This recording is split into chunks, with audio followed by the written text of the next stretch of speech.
तिथे धनंजय देशमुख हे गाडीत बसलेले होते, त्या हॉटेलमध्ये सुद्धा गेलेले नाहीत आणि एकदम 307 वगैरे करण्यासारखा असला काही गुन्हेगारीवर तुम्ही सातत्यानं बोलत आलात, सभागृहाबाहेर संतोष देशमुख हत्या प्रकरणाच्या निमित्ताने. मात्र आता बीडमध्ये एक वेगळा पॅटर्न पाहायला मिळतोय, खोटे गुन्हे दाखल करण्याचा.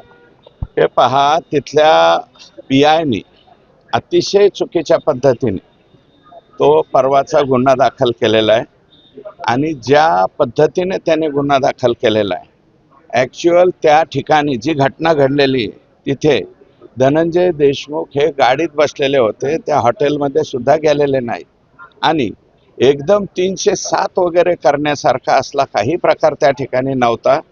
पोलिसांच्या वरतीच, म्हणजे तिथल्या तिडके मॅडम काल SP होत्या, त्यांनी तिथले DYSP यांनी तपासून कालच्या काल तो गुन्हा चुकीच्या पद्धतीने खोटा, आणि ही जी पद्धत आहे काही अधिकारी लोकांची, ही ते जे आतमध्ये जाऊन बसलेले आहेत त्यांचे काही समर्थक लोक अजूनही बीड जिल्ह्यामध्ये विविध पदावरती आहेत, त्याचे फटके हे आम्हाला अजून बसतात.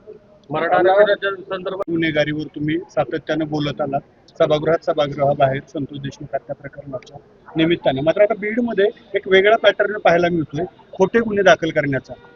हे पहा, तिथल्या PIनी अतिशय चुकीच्या पद्धतीने तो परवाचा गुन्हा दाखल केलेला आहे आणि ज्या पद्धतीने त्याने गुन्हा दाखल केलेला आहे, ॲक्च्युअल त्या ठिकाणी जी घटना घडलेली आहे तिथे धनंजय देशमुख हे गाडीत बसलेले होते, त्या हॉटेलमध्ये सुद्धा गेलेले नाहीत आणि एकदम 307 वगैरे करण्यासारखा असला काही प्रकार त्या ठिकाणी नव्हता.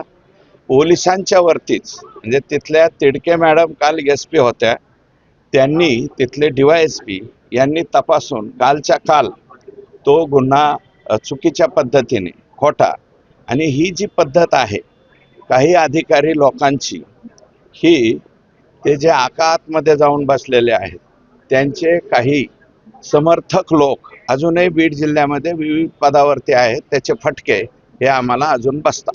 मराठा आरक्षणाच्या संदर्भात महाराष्ट्रातील सर्व बातम्यांचे विश्वासार्ह व्यासपीठ,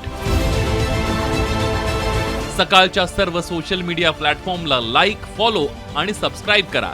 तसंच सर्व नोटिफिकेशनसाठी बेल आयकॉन प्रेस करायला विसरू नका.